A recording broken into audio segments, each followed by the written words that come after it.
Si le quartier du Grand Parc est en pleine rénovation, il n'en reste pas moins qu'un certain sentiment d'insécurité règne ici. C'est en tout cas ce qui ressort lorsque la question est posée aux habitants du quartier.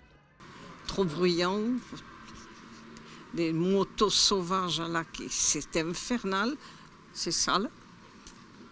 C'est sale. Tout se dégrade. Hein.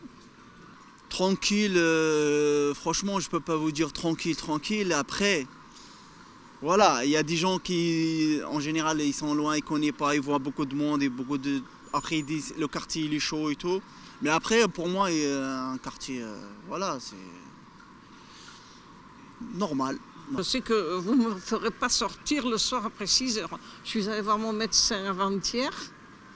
Il a fallu que je traverse ici, mais je balisais. C'est vrai. Les bordels, c'est quoi? Moi, j'ai des enfants. Il y a des fois les gamins qui roulent avec des motos, même vers minuit, comme ça. Il fait des bruits. Les enfants, ils n'arrivent même pas à dormir. Et voilà. Il fait des sursauts sur les lits. Il crie à cause des bruits, des motos. Il ne s'arrête pas. Voilà. On parle, mais il n'y a rien qui se réalise en fait.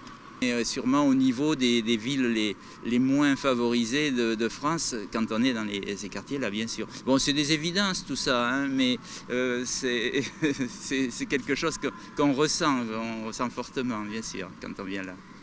Le Grand Parc est mort, hein. Je suis désolé.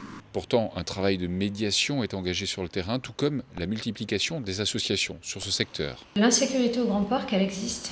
Elle existe, le sentiment d'insécurité, plus précisément, au Grand Parc existe. Il y a des personnes qui sont sur le centre commercial Europe, par exemple. Vous avez des dealers qui se réunissent régulièrement.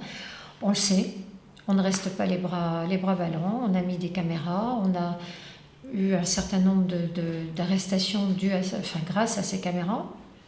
La police municipale, avec ses caméras, travaille bien sûr en étroite liaison avec la police nationale. La police nationale travaille, ne reste pas sans rien faire, mais l'insécurité, la véritable insécurité dans ce quartier, elle est quasiment nulle. Elle n'existe quasiment pas.